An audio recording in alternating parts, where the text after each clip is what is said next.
Welcome, everyone.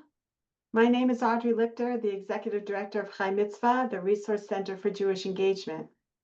Today's Scholar Circle topic is U.S. Campus Impact, Jewish Zionist Faculty Experiences and Challenges post-10/7, featuring Dr. Miriam Elman. Chai Mitzvah is a national organization now celebrating its 16th year. We are the sponsor of Scholar Circle and a Jewish resource center that focuses on building community through Jewish engagement programs. We have over 20 curricula tailored for small group conversation for teens and adults, lay and professionally led. For more information, please visit our website at chaimitzvah.org. The Scholar Circle program was inspired by Scott Shea. Scott is our founder and board president, who authored a best-selling book, Conspiracy U, a Case Study, which unpacks anti-Zionist conspiracy theories from the left and the right of the political spectrum. You can purchase Scott's books wherever books are sold and on our website. The curriculum was also taught and recorded by a series by Dr. Andrew Pessin, who you will also receive this information in the follow-up email. The Scholar Circle hosts lectures by prominent scholars every 2 weeks on topics relating to Israel and the Jewish community, geared towards rabbis, educators, and lay leaders who are charged with explaining the complex issues the Jewish community is facing. To that end, each lecture will have a resource guide that will be sent to you after the lecture. A recording of each lecture is accessible on our website and shared through the email you'll receive. We are excited to continue the Scholar Circle program, but we need your support. Scholar Circle has engaged nearly 3,000 participants since 10/7, and your donation will help us to enable bringing international scholars to you at no cost to share their expertise on the evolving Jewish world in the aftermath of October 7th. Please help us reach our goal of $40,000. To make a donation, please visit chaimitzvah.org and click on the gold menu tab, Scholar Circle, and select Support Scholar Circle. This will be included in a follow-up email as well. Thank you in advance for supporting this engaging program for all. Our featured scholar this afternoon is Dr. Miriam Elman, who is Executive Director of the Academic Engagement Network, AEN, a nonprofit that supports faculty and university leaders in countering anti-Semitism and promoting academic freedom. A former tenured professor of Syracuse University and fellow at Harvard's Better Center, she is an award-winning scholar with nearly 100 publications and has edited 7 books. Recognized by the Alkemeyer as one of the top 100 people positively influencing Jewish life. Dr. Elman holds degrees from Hebrew University and Columbia University. She lives in Fayetteville, New York, and serves on the Jewish Federation of Central New York's Board of Directors. Before I welcome our scholar, a couple of housekeeping items. To submit questions, please use the Q&A button on your screen.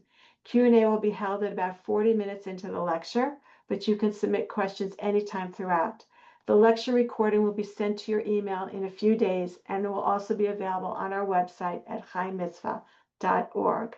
And now to Dr. Elman. Thank you so much, Audrey, and thanks to Nina and Simon for inviting me to speak today. Several faculty members have already done so. They've already featured on your Scholar Circle, and it's really a terrific series, and I'm delighted to be here today. Chai Mitzvah asked if I could speak to the campus landscape since October 7th, and in particular, what we're seeing in terms of faculty challenges and experiences. And I'm happy to do that. And I look forward to the Q&A and your comments and feedback at the end of my remarks to hearing from you. So let me start by just sharing a few words about my organization, and this will give you a sense of my perspective and approach to the issues. AN was founded in 2015, so this is our 10-year anniversary. And as Audrey mentioned, we're basically a network of faculty across the country working to support Jewish and Zionist students and to ensure academic integrity. And I was among one of the first 20 founding faculty members 10 years ago. Today, the organization has members on over 350 campuses around the country. It's a very eclectic network, multidisciplinary, nonpartisan, and around 90% of our members are not in Israel or Jewish studies. They're in law and STEM and business. You name the field of study, and likely we have a member. And that's because these days, no discipline is really immune from anti-Semitism and anti-Israel bias. We refer our faculty members all the time to organizations that have attorneys for legal counsel on workplace harassment and discrimination. We ourselves don't engage in litigation or lawsuits, but our faculty members need that kind of guidance, and more so ever since October 7th. So let's dive in. Since October 7th, we've heard a lot about harassment and insults and slurs and bullying, intimidation and ostracism, and even violent assaults against Jewish and Israeli students on US campuses, and it's all true. But the threat to Jewish and Zionist faculty is also palpable, and it's often overlooked. And it has been a really painful and challenging time for Jewish and Zionist faculty. They're experiencing and witnessing an astonishing degree of hostility. It's having a profound negative impact, including on mental health. And faculty in AEN, my organization, report feeling isolated, alienated, demoralized. Information on the screen that you see comes from focus groups and listening tours that we did over last summer, an online survey, an internal online survey that we do every year that we conducted last winter. Some results are up on the slide. And then we've accumulated a vast trove of qualitative feedback from members in our short courses and convenings over the last 4 semesters. We're now partnering with the ADL on another faculty survey. It's a first of its kind, university approved, IRB approved instrument to better assess faculty experiences with anti-Semitism and anti-Israel bias, and we hope to have that report ready for release in the summer. So there will be more data coming out. What I want to share with you today is some of what our members have been telling us and showcase some examples. During the encampments last spring, we had a number of faculty members tell us that they were so concerned about their safety that they requested accommodations to move their classes online. It's the first time that anyone in my leadership team, and we go back 10 years, we had never heard that from our members, that they were so concerned about their physical well-being and safety that they were asking for course accommodations from university leadership. We've been dealing with situations where faculty members need to be accompanied to guest lectures by uniformed police. They may get evacuated from classrooms for their own protection. We've had to cover extra security costs for AEN hosted events, and we give out about 50 micro grants to our members a year. Mostly they go to campus event programming. And each time we have to confer with campus security personnel, and that it's very new. There's been a spike in Jewish, Zionist, Israeli faculty facing boycotts of their courses, even those that have nothing to do with Israel. Some have faced nasty smear campaigns on their campuses. That happened recently in Sarah Lawrence College in New York, Case Western in Ohio, Indiana University, University of Oregon, just to name a few. And I want to share a couple of examples to give you a kind of sense of what's happening to Jewish and openly Zionist faculty. So on the screen are some images describing what happened to AEN faculty member Jeff Blutinger. He's at Cal State Long Beach. What happened to him last winter? And some of you may be familiar with this ordeal because he shared it on Facebook and it got some media coverage. What's important to note is Jeff is not Israeli. He's not a government official. He's not in the IDF. He's a professor of Jewish studies. He's an award-winning and highly regarded academic. He was invited to give a talk at another Cal State campus about peace and coexistence. And he was smeared in this online campaign as a Zionist who, on account of being a Zionist, had no right to speak at Cal State. And that's anti-Semitism, like plain and simple. And there were calls to disrupt the event. And then his talk had to be stopped 20 minutes in by police for his own protection. So we thought, okay, this is a one-off. Nope, not a one-off. Last March, we hosted Elon Troen for a book tour. Some of you may know Elon. We caught wind of a smear campaign online against him. And no problems at Palm Beach State College in Florida, no problem at Northeastern University where our members hosted him, but then at University of Houston, things got really ugly. And we wanted to make sure that Elon would not be silenced, that he could tell his compelling story. He's an award-winning scholar. He's the founding father of the discipline of Israel studies. He has a new book out, and his daughter and son-in-law were murdered on October 7th. It's a powerful voice, and anti-Israel activists will do everything they can to silence it, to prevent people from listening, because they cannot risk that people will be persuaded. So they work to shut down our AEN event. And the local Student for Justice in Palestine chapter at University of Houston launched this campaign across social media platforms. And by the day of the event, March 5th, they had 500 people signed up to come to, quote, flood the Honors College, using the term that Hamas gave to its murderous rampage. Our faculty members were promised 2 campus security officials for a 500-person mob. No, not enough people, not enough support. We expressed concerns to our contacts in the Houston Jewish community. From there, it went to several trustees. From there, it got the attention of President Reino Couture. And I'm pleased to say that with all the fuss, the room was packed. There was security everywhere. An internal memo from senior university leaders noted that the event went very smoothly. There were uniformed police officers at the base of the stairs of the Honors College, upstairs checking bags, plainclothed officers inside the room.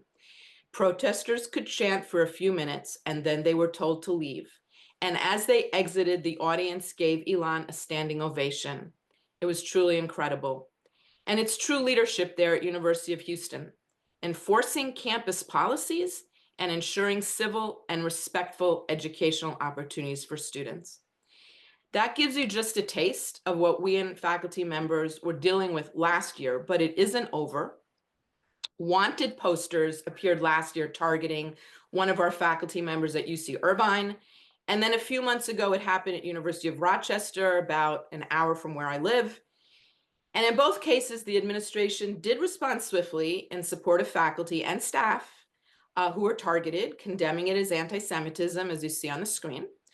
But enforcement is key. And so again, I just want to share concerns for physical safety on campus. That is definitely something new for our faculty members. And I've been in this job as executive director for 6 years. I have never seen anything like what we've been facing since October 7th.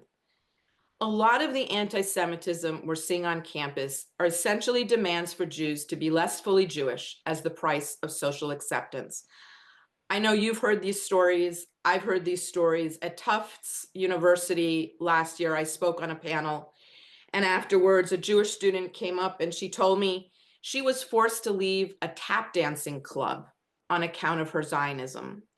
Jewish students are having to denounce Israel.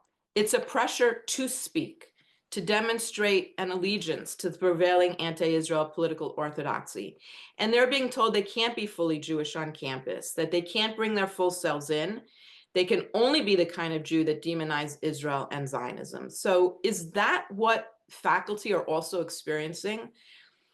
So I would say less so before October 7th. I would say that only in certain disciplines, mainly in the humanities and softer social sciences, before October 7th. The main mission of our organization was really to provide faculty support to beleaguered Jewish and Zionist students. Now it's the faculty who are just as beleaguered and also in dire need of support. There are many faculty members, especially junior, not yet tenured, adjunct, part-time faculty, and they have been telling us for the past 18 months that they also feel like they have to hide their Zionism if they're going to succeed professionally in the academy. In some disciplines, if faculty are up for promotion or tenure, they are not going on research trips to Israel. They are not putting that on their resumes. And so what we're hearing, what we're seeing is a lot of self-censorship going on among Jewish faculty and advanced graduate students. Now, I want to raise something else. Like, what happens when you're a Zionist and your entire department adopts an anti-Zionist mission? And since October 7th, we've seen that a number of academic departments, many in ethnic studies, and they took formal stances on the Israel-Hamas war, which should be a matter for open discussion and debate. Such missives aren't new.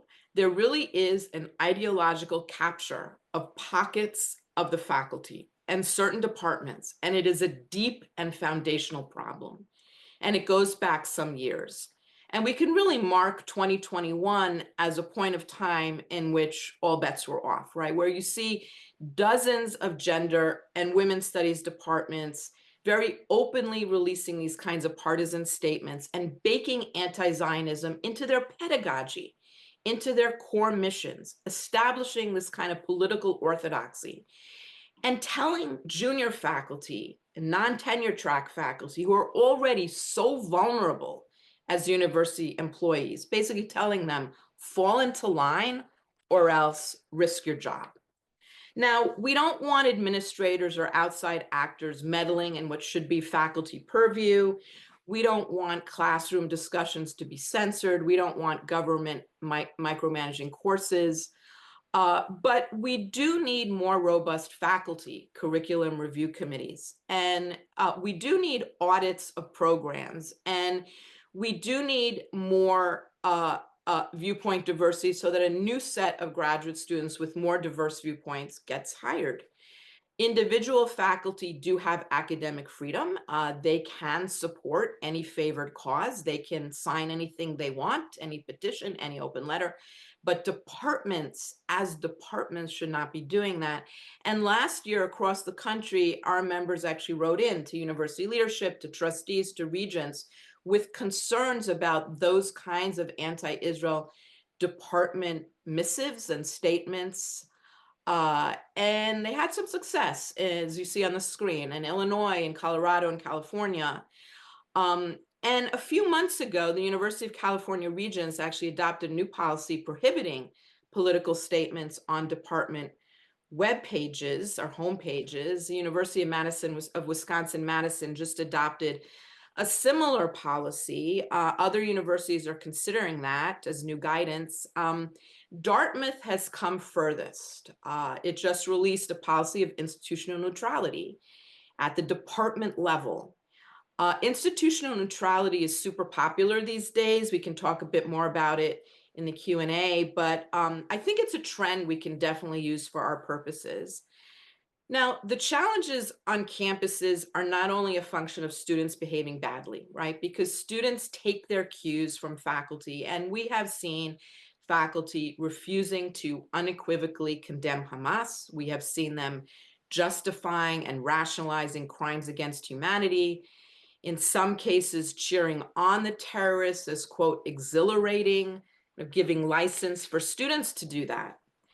But what we saw quite a bit last year, particularly during the protests and the encampments, was junior faculty, instructors, TAs, sometimes tenured faculty, but often junior faculty and TAs of record in courses, abusing their power positions and acting irresponsibly. So canceling classes and giving extra credit to go to the encampments, conducting office hours at protest sites, using class time to propagandize against Israel, bringing anti-Israel materials into classes of nothing to do with Israel or the Middle East. And faculty really need guidance, right? They need refreshers, not only on their rights, but their obligations as university employees. Last May, at the height of the encampments, Hillel International and my organization released a best practices document that details many of those kinds of obligations, not only for students, but for faculty. And it's up to university leaders like the Office of the Provost to issue that kind of guidance. Our faculty members at UC Berkeley approached the Provost's office, and Provost Ben Hermelin did exactly that back in October. And it was a really eye-opener for a lot of faculty there who said, I did not know those were the rules. I did not know those were the policies. I did not know that was California state law. right? So it's really a disservice to faculty and junior faculty and new employees not to provide this kind of guidance on what is allowed and what is not allowed, what is permitted and what is not permitted as a university employee, and also what are the guidelines, what is good pedagogy, what is good instruction, what does it look like? That is up to the office of the provost to do that. I want to turn to another pernicious development in the faculty space. It's called Faculty for Justice in Palestine Network. And these groups of faculty, they all support the academic boycott of Israel. It's in every mission statement. They are vigorously rejecting reasonable time, place, manner policies that were put in place in many campuses over the summer. We started to see these chapters pop up, a few here and there after October 7th. Now there are over 150. And these are affinity groups. They don't represent departments or academic units, and there's nothing wrong with faculty forming clubs. But based on what we're seeing so far, this faculty network is going to bring a lot of organized anti-Israel and anti-Zionist activism onto campus. The mission statements are very troubling. Some of the activities are troubling. I'm just going to put, just a few examples here up on the slide. These groups are explicitly pitting themselves against openly Zionist Jewish faculty and staff and students. At NYU, the faculty group there announced over the summer that it was planning to, quote, interrupt a variety of internal and public-facing campus events. At Harvard, the group shared an anti-Semitic cartoon and then apologized. At UMass Amherst, the faculty put its name and logo on a publicity flyer featuring Layla Khalid holding a rifle. No apology that I'm aware of. At University of Illinois, the faculty released a manifesto urging its members to refuse to sit on university committees with colleagues who identify as Zionist. So if there are anti-Israel faculty refusing to even sit on a committee with a Zionist colleague, how do we expect them to give a fair and unbiased review of Jewish and Zionist faculty coming up for tenure and promotion? Can we expect them to include Jewish and Zionist scholars on a short list in a faculty job search? Maybe what we need is codified protections for Jewish and Zionist faculty members, just like we have for new student codes of conduct, to protect Jewish students from anti-Zionist bias and discrimination. You may have heard that NYU released a revised code of conduct for students this summer. And what NYU has done is explain that the purpose here is to comply with the law, namely Title VI of the Civil Rights Act. So discriminatory, exclusionary, harassing conduct can't be shielded simply by using Zionist as a substitute for Jew or Israeli. It can't be used as a dog whistle to exclude Jews from open NYU activities. And faculty may need to receive similar warnings. Now, in addition to Faculty for Justice in Palestine Network, I also want to mention a new anti-Zionist academic institute, Institute for the Critical Study of Zionism. Another really concerning development. It was launched before October 7th, actually that summer, 2023, and has considerable funding behind it. Different from what we usually face, because this is an academic institute whose mission is to see itself and set itself up in an adversarial relationship with Jewish and Israel studies programs and centers. And the rhetoric is very alarming. The materials released to date, website, interviews, op-eds, webinars, podcasts, some of the messaging contains classical anti-Semitic tropes and canards. Of course, it's thoroughly anti-Zionist. And, statements that appear in its material: Zionism is white supremacy, Zionism is racism, Zionism is fascism. Zionists work for the Israeli state. The ADL is fundamentally white. Jewish Zionist organizations are antagonistic to ethnic minority struggles. That's in their literature materials that they are disseminating to students and other faculty colleagues. And many of the faculty involved are the same ones who are deeply engaged in the movement to promote a liberated ethnic studies curriculum, which has been discredited as anti-Semitic. They did for the first set of conferences a purity pledge, a litmus test for admission. Only those who pledge loyalty to the Institute's anti-Zionist mission could attend, a prerequisite that would exclude Jewish and Zionist students. Our faculty members complained. NYU and UC Santa Cruz agreed and refused to host their events. Now, since October 7th, they've been, spending their time teaching that Israel is, quote, inherently genocidal, and urging the dismantling of the state. There are webinars and podcasts attacking ADL, Hillel, and even AEN. And then last month, unbelievably, truly, like I thought I've seen everything, but then this was really unbelievable. We saw the Institute for the Critical Study of Zionism, this fringe radical faculty group, pop up as a co-sponsor alongside the American Association of University Professors in a National Day of Action. It is hard to overstate how truly shocking this is.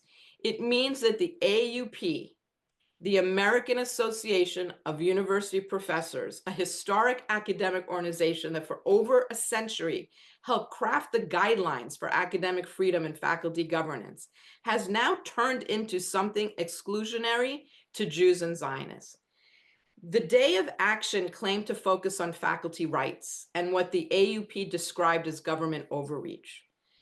But the AUP's execution of this day of activism through partnerships with fringe radical groups that vilify Israel and promote virulently anti-Zionist rhetoric ended up conflating legitimate concerns about higher education today with inflammatory anti-Israel activism, marginalizing and gaslighting Jewish faculty. The materials and toolkits distributed for this National Day of Action, which are all up online, open source, were rife with inflammatory information about Israel and the conflict. Professors were urged to wear keffiyehs and to chant from the river to the sea. I kid you not. And in effect, just like Jewish and Zionist students have been told by student clubs, this leading faculty association is telling Jewish and Zionist faculty members, either you disavow your Zionism or stay away. And it's really important to highlight the central feature of the campus anti-Israel movement. It's anti-normalization. It's not about reform or critique of the Israeli state or society, which is perfectly reasonable. It's about turning Israel and their supporters into pariahs.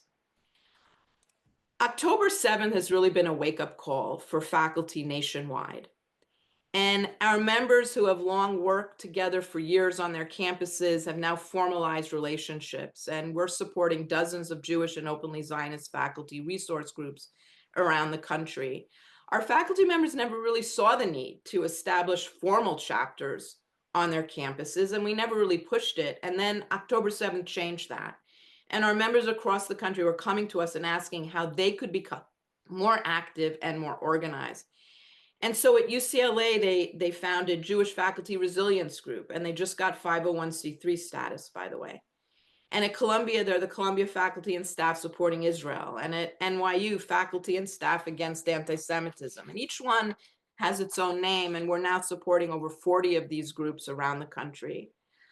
And we have this new initiative, Faculty Against Anti-Semitism Movement, where we're able to provide them resources and startup funds. And now we have thousands of faculty nationwide who are connected to this new initiative.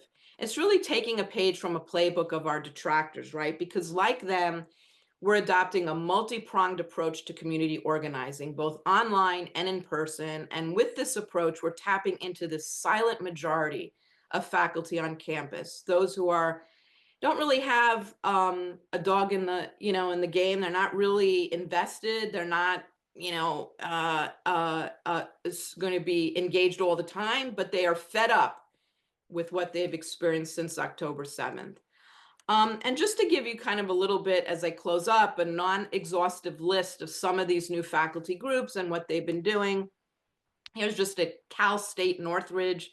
just a week ago on April 30th to conclude Sexual Assault Awareness Month, Harvard trauma expert Mary Balhalprin and Pakistani-American civil rights activist Anila Ali discussed sexual violence perpetrated against women and girls during the October 7th massacre. And note that the Women's Research and Resource Center co-hosted the program with other academic units and schools, and that is key to ensuring that students with a wide range of perspectives and those who are not so informed will go, because anti-Israel activists prefer that such events be hosted by Hillel or by Chabad or by a student-facing pro-Israel organization. And God bless them. All those organizations do so much good work, but it's kind of like preaching to the choir, right? And in this case, the Women's Center faced so much flack and backlash from faculty. They did not want this event to be hosted there because they knew they would get students with diverse perspectives to come. And our group, the faculty group, Matadors Against Anti-Semitism, persevered. And when they're not hosting events, they're taking on Faculty for Justice in Palestine colleagues, chastising them for divisive activism and for failing to model respectful and evidence-based discourse, or they're providing administrators with the faculty backing they need to enforce policies and codes of conduct. Many of the groups are combating the marked uptick for academic boycotts, the shunning of Israeli scholars. I just share on the screen this exciting new initiative, Kalaniot, which was launched by 2 MIT faculty members who participated in a trip that my organization facilitated last March. And now we're hosting our 4th faculty mission to Israel from University of Cincinnati. An MOU was just signed at University of Haifa, partnership with the Technion. And I call that 2 more BDS fails, with a host of educational wins for students and researchers in Ohio. New faculty groups are standing in solidarity with students and with one another. Columbia's group is now 500 strong, and it's pledged to do that on a troubled campus, also my alma mater, so I'm personally rooting for them to succeed.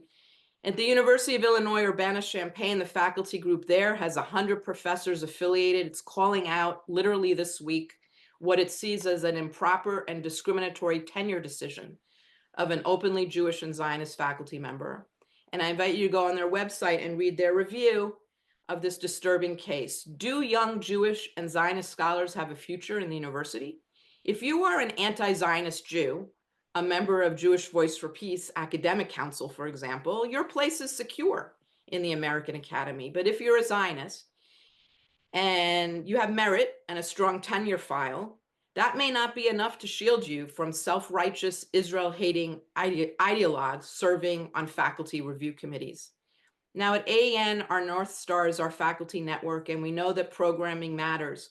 It's one way for faculty to come together and not feel isolated or alone. But we also know there are many faculty on today's call that come from the community, alums, parents, grandparents, concerned community members, and you also play a vital role. And so I just wanted to end with this last slide. In Syracuse, where I live, there's an organization called End Anti-Semitism Now. It's grassroots. They're not, not founded by faculty.